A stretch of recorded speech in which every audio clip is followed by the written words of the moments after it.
Hey! Welcome back, world travelers. In this video, I'm going to show you everything that Mount Fuji has to offer, from the amazing sightseeing locations, attractions, and activities in the area, and explain why this mountain is so important to Japan and why it's such a popular tourist destination.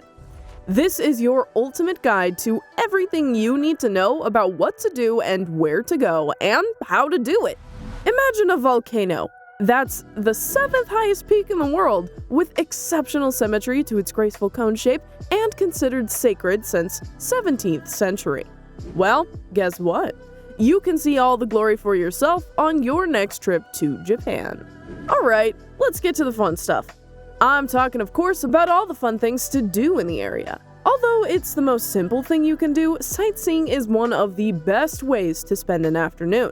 And for the most quintessential view of Japan, the Chirito Pagoda will deliver that. Visitors have rated the view as one of the best ways to marvel at the iconic Mount Fuji. Between the distinctive red outline of the 5-story pagoda, the beautiful blue sky, and the cherry blossoms covering the area, you'll melt into a sublime bliss. Another fan-favorite place to sightsee is the Fuji 5 Lakes. Each lake has its own unique offering, but Lake Kawaguchiko is definitely the most popular. It has hotels and ryokans all over, so you can look at the mountains while bathing in a relaxing onsen. To get there from Tokyo, the best way is to take the Fujikyu railway line. From the Shinjuku station in Tokyo, take the JR Chuo line to Otsuki station. Then take the Fujiu line to Kawaguchiko station. It takes about 2.5 hours. There's plenty more to do in the area than just sightseeing though, so let's get to all of the attractions.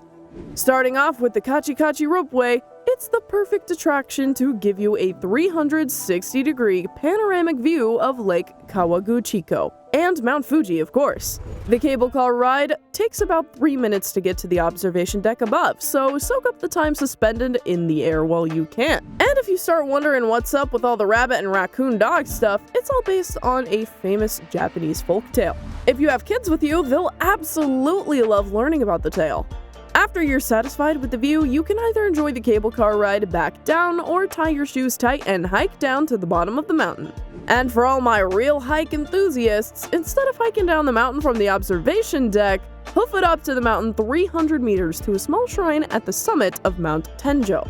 Then you'll be at the starting point for the amazing hike to Mount Mitsutoge. Alright, next up is something for my adrenaline junkies. We have something special for you. I'm talking about the thrilling Fuji-Q Highland Amusement Park, and it's one of our favorite attractions with a stunning view of Mount Fuji. And when I said it's for adrenaline junkies, I wasn't kidding. This park is home to the world's steepest drop at 121 degrees, the world's fastest accelerating roller coaster, and a 4D coaster that sets the record for most inversions. Basically, you're gonna be upside down a lot. If you'd rather keep your lunch down, you can still have the time of your life at the park. There's several entertainment attractions, most of which are based on anime. The park also has all your fan-favorite attractions, like the teacups, log flume, pirate ship, and drop tower type rides, a carousel, skywings, and of course, a Ferris wheel that's 50 meters high. This is one of the coolest views of Mount Fuji. Even better, it has free admission. And if you're looking for an even more unique experience, then the Narasawa Ice Cave has your name written all over it. You can reach the cave by train, bus, or car. It's a vast underground cave that formed in the year 864 after a volcano violently erupted and hollowed out beautiful underground paths that are lined with rock-hard ice pillars up to 3 meters long. It's shaped as a cool figure 8 to walk through. Make sure to dress warm no matter what time of the year you go. The cave was once used as a refrigerator, and you'll see why once you walk down the stairs into the low, dark tunnels, and by low, I mean up to 21 meters underground. And we're not kidding about the temperature. It sits around 0 degrees Celsius year-round. If you're craving more time in caves, you're in luck. Just a 20-minute walk from the ice cave, the Fugaku Wind Cave awaits you. It's called a wind cave, but it's lava that really steals the show. You'll see lava shelves, rope-like lava from slow-moving lava, and lava ponds. It's all dried up, of course. If not, all the beautiful ice pillars wouldn't be there.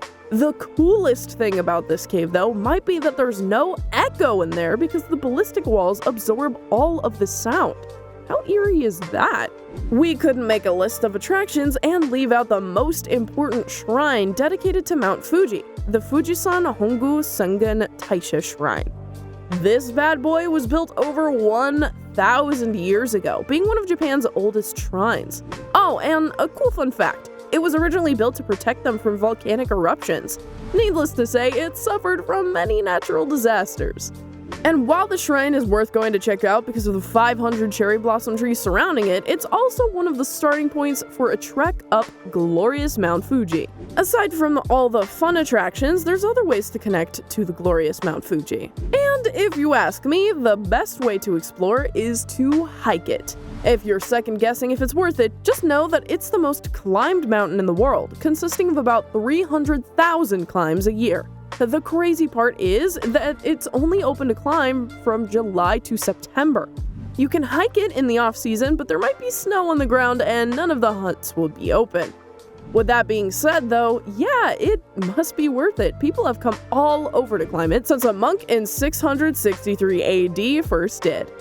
For a quick explanation, the mountain is divided literally into 10 stations. The first station is at the foot of the mountain and the 10th is at the summit. Most trails begin at the 5th station, including the most popular trail, Yoshida Trail. It's perfect for all experience levels, but it will probably take 2 days. Most people ascend up the mountain for 6 hours and sleep at the 7th or 8th station, wake up before sunrise to get to the summit to see the awe-inspiring sunrise lift above the horizon, and then climb 4 hours back down the mountain. And if you're looking to challenge yourself, then the Gotemba Trail is for you. It has the fastest change in elevation and takes 8 to 9 hours to get to the summit. To make it even harder, there's not many facilities on the way, so fill your water bottles up and load your pockets with snacks. The best part of the trail is on the descent, where you'll find a large sandy section at a spot called Osunabashiri. The best way to approach this is the same way a 5-year-old would, by running down it. You can keep all the sand in your boots as a souvenir. I have 3 important tips for you though. First, be prepared for any type of weather. When I hiked it, I started off in a t-shirt and shorts and unexpectedly ended up in full rain gear. I also had to stop in the Mount Fuji Tenpaigu bathroom to toss on a base layer because it was so cold. Secondly, do it in the middle of the week to avoid all of the crowds. And lastly, do the overnight hike so you can get the summit for sunrise. Between the stunning view and lack of oxygen, it will be breathtaking. Regardless of what trail you take, you'll never forget the time you spent up the summit above the clouds with a beautiful landscape as far as the eye can see. And after all that, there's still more to talk about in this area. The clean mountain spring water is the foundation to the town's exciting food culture. The pristine water makes delectable soba, yakisoba, green tea, rainbow trout, tofu, milk, wasabi, and of course, sake. It'll be easy to find a wide array of restaurants that cook up some delicious and authentic Japanese cuisine for you. And if you're a complete foodie, then I definitely recommend going on a food tour to make the most of it. The food tour I recommend most is in a town right at the base of Mount Fuji, called Fujinomiya.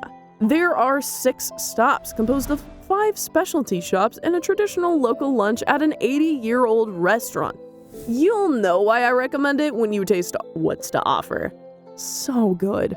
And if you spent the last couple of days climbing up and down the mountain, then your body will be begging for a relaxing soak in a natural hot spring water called an onsen.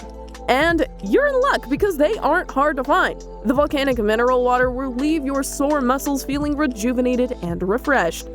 And as you could probably guess, most of them are designed to have a great view of Mount Fuji.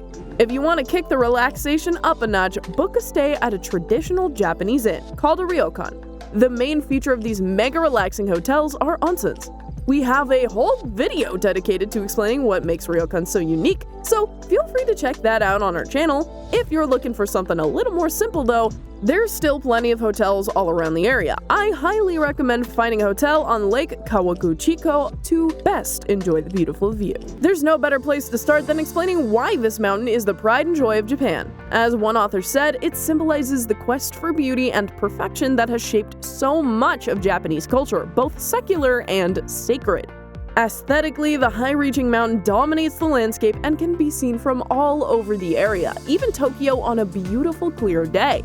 It's so present in the surrounding areas that it's been included in countless famous pieces of art. It's also sacred to the Shinto religion, which explains all the beautiful shrines and temples in the area that worship the mountain. You should see by now why Mount Fuji is one of the most sought-after tourist destinations, why it's a sacred symbol and ultimately the trademark of Japan.